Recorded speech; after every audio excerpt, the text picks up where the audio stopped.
그리스도인의 삶에 있어서 오늘 베데스다 연못가의 그 풍경을 걸어보면서 요한복음 5장에 나오는 은혜라는 그런 말씀으로 이 시간에 좀 같이 은혜를 나누고자 합니다.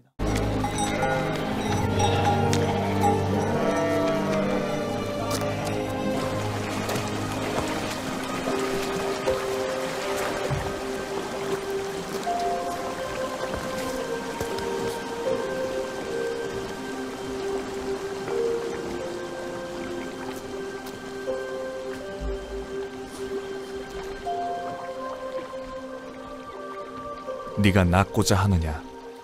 주여, 물이 출렁일 때 저를 연못에 넣어주는 사람이 없어 제가 거기로 가는 동안에 다른 사람이 먼저 내려가나이다.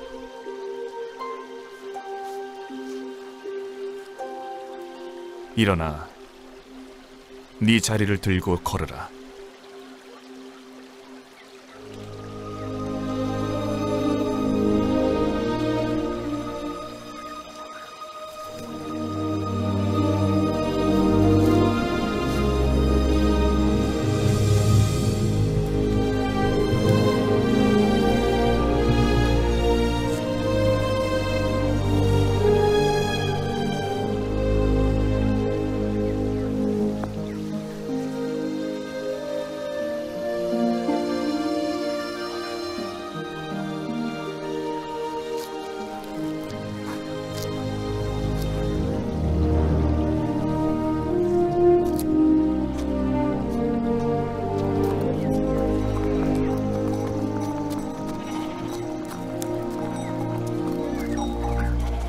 오늘은 안식일인지라 네가 자리를 들고 가는 것은 옳지 못하도다. 나를 낫게 하신 그분이 자리를 들고 걸어가라 하셨느니라. 너에게 자리를 들고 걸어가라고 한 자가 누구냐? 자, 그런데 예수님께서 성전 안에 들어가시기 전에 그곳으로 먼저 들어가셨습니다. 제자들과 함께 베데스다 연못에 들어갔습니다. 어떻게 보면 가장 그 환자 병자 중에서 제일 힘들고 병이 깊은 38년이나 앓고 있는 그러한 환자를 만나게 되어졌던 것입니다. 그 환자의 그 대화 속에서 그 예수님의 세 번째 표적이 이루어지게 된 것입니다. 그러고 나서 그 이제 환자는 예수님이 누가 고친 사람이 누구인지 몰랐죠. 그런데 성전에서 다시 만났습니다. 예수님께서 성전에 이제 들어가시는데 마침 그 환자가 보이는 거예요. 이제 너 지금 몸이 좋아졌는데 다시는 죄를 범하지 말라. 다시 한번 죄를 범하게 되면 오히려 그전보다 더 악하게 될 것이다. 예수라는 사실을 알았습니다. 자기를 고친 사람이. 그래서 유대인들에게 가서 자기를 낫게 한 사람 예수님이라고 말을 했습니다. 그 유대인들은 그때부터 예수님을 본격적으로 공개적으로 이제 죽이려고 하는 그러한 음모가 시작되어지는 겁니다. 그리고 또 유대인들이 한 가지 더 지목되는 것이 바로 자기를 하나님의 아들이라고, 하나님과 동등됨이라고 예수님이 그렇게 말했기 때문에 그 두 가지에 대해서 굉장히 유대인들은 격분했던 것입니다.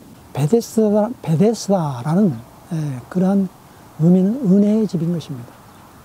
은혜의 집, 그 뜻이 히브리 뜻이 그 베이트, 집, 헤세드, 사랑, 은혜, 긍휼 합친 단어죠. 그래서 베데스다, 은혜의 집이라는 그러한 연못입니다.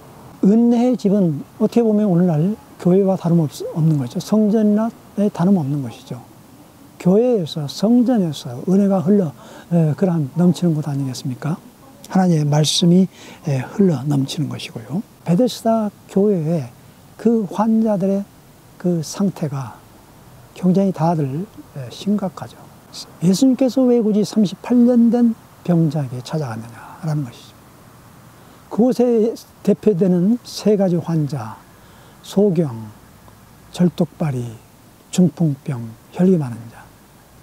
어느 누구도 혼자서 힘으로 그 연못에 들어갈 수 없는 그러한 환자들입니다. 그런데 38년 된 병자에게 예수님께서는 찾아갔습니다. 신명기 2장 14절에 보면 이스라엘 백성들이 출애굽하고 나서 바데스 광야, 모세의 율법을 받고 나서 그 바로 가나안 땅을 들어가는 데 있어서 그때부터 38년 된 이스라엘 백성들의 그 방황하고 헤맸던 그러한 연수가 나옵니다. 그 기간을 의미하고 있는 것이죠. 하나님의 말씀을 순종하지 못하고 하나님의 말씀에 따르지 못한 그 이스라엘 백성들의 그 방황과 외로움과 고독과 혼자의 힘으로는 도저히 나을 수 없는 그러한 그 모습을 그려본 것입니다. 38년 된 환자의 모습.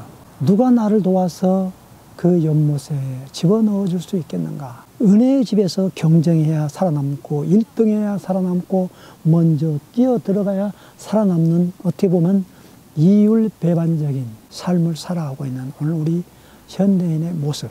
유대인들이 지키는 오늘날에도 지키는 그 안식일 규정이 있습니다. 그 맨 마지막에 39가지가 안식일 날 자리를 들고 걸어가면 안 되는 겁니다. 이동하면 안 되는 겁니다. 그리고 세부적으로 말이죠. 그 안식일을 조항조항 나눠가지고 365가지의 하지 말아야 할 것들을 규정을 항목을 다 해놨습니다.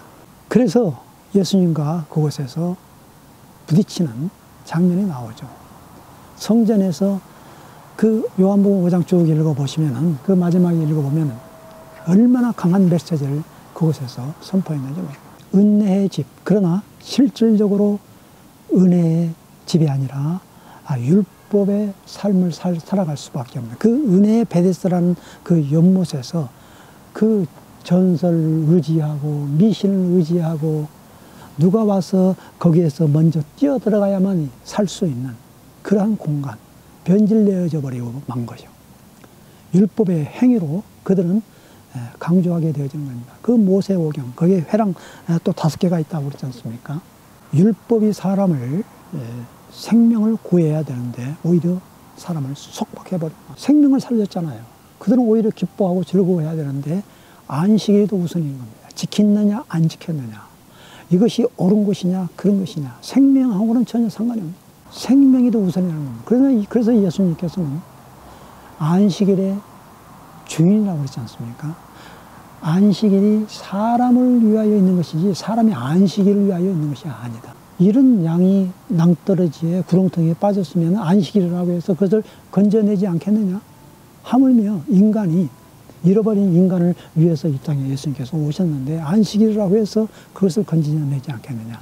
그 계명, 율법, 너희들이 주장하고 있는 그 모세, 오경, 이것은 곧 나를, 메시아를 위해서 쓰여진 것인데 너희들이 그 율법을 제대로 그 의미를 알았다면 바로 나를 알았을 것이고 나를 공경했을 것이다. 오히려 다른 사람이 적그리스도가 자기의 이름으로 왔다면 너는 그를 섬겼을 것이다. 아주 그냥 권력자의 모습으로, 호화스러운 모습으로 나는 메시아다 이렇게 이야기했다면 너희들은 그를 섬겼을 것이다. 왜 하필 그 성전을 옆에 있는 성전에 들어가지 않고 먼저 그 베데스다 연못가에 들어갔느냐 이 말입니다. 신랑 되신 예수 그리스도, 우리는 준비하는 신부로서 어떻게 우리는 주님을 맞이해야 되고 우리가 되어야 되겠느냐라는 겁니다. 그리스도인의 삶의 모습이 곧 그 베데스다 은혜의 집에서 다시 회복해야 할 오늘 우리 이 시대에 우리가 살고 있는 과제, 숙제인 것입니다. 끊임없이 우리는 이러한 우리의 매일매일 삶 속에서 참된 예수 그리스도와 누림으로 인하여서 하나님과의 관계의 연합으로 인하여서 마음에 참된 기쁨과 참된 그 만족을 누리는 그러한 삶으로 나아가야 되는 것 아니겠습니까? 내가 이 은혜라는 것은 내 자격을, 내가 자격이 있어서 주어지는 것이 아니라 자격이 없음에도 불구하고 일방적으로 하나님께서 나에게 주시는 하나님의 자녀로 인쳐주셔서 구원함에 이르게 하는 그런 그것이 바로 선물이라는 겁니다. 은혜가 선물이라는 거예요. 이 내가 은혜 속에 들어간다, 은혜 속에서 삶을 산다. 율법주의로 산다는 것은 그냥 참 내 힘으로 사는 거예요. 내 행위와 내 노력과 내 공력과 내 스펙을 쌓고 내 머리와 그냥 막 그 열심으로 아무런 의지, 하나님과는 상관없는 자기의 그 의지, 자기의 그 결단, 그것은 결국은 쓰러져 버리고 맙니다. 우리 인간은. 그래서 우리가 이 말씀, 기도, 이것이 은혜 안에 들어가게 되면 너무나도 감동적으로 우리에게 다가온다. 오늘 우리가 이 회복해야 할 그 은혜, 베데스다 집, 베데스다 교회, 참된 은혜의 집, 은혜의 교회가 되게 하고 은혜의 사람이 되게 해달라고 우리는 그렇게 기도하면서 그리스도인의 삶을 살아가야 할 것입니다. 율법주의, 종교주의에 빠지게 되면 어느 순간 변모하게 나 자신이 변합니다. 저게 은혜의 사람인지 율법주의의 사람인지, 율법주의, 종교주의는 엄청나게 괴물로 자기 자신을 괴물로 변하게 만듭니다. 죽이려고 하느냐, 예수님을 죽이려고 하죠. 십자군 전쟁, 그리고 홀로코스트, 유대인 학살 600만 명, 계속해서 그 복수의 악순환. 그래서 유대교와 기독교 뿌리 같은 하나님을 믿는다고 하면서 이런 그 율법주의에 그 얽매게 되면 이와 같이 전쟁을 하게 되어지고 자기 자신뿐만이 아니라 온 가족 식구들까지 온 사회 전체가 좀먹게 되는 그러한 악순환의 고리가 연속되어졌을 겁니다.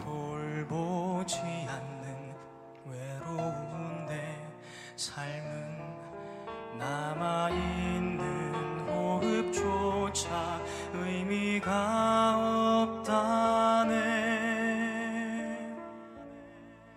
찾아올 리 없는 삶에 주님이 오셨네. 나는 남은 힘을 다해 그분께 외쳐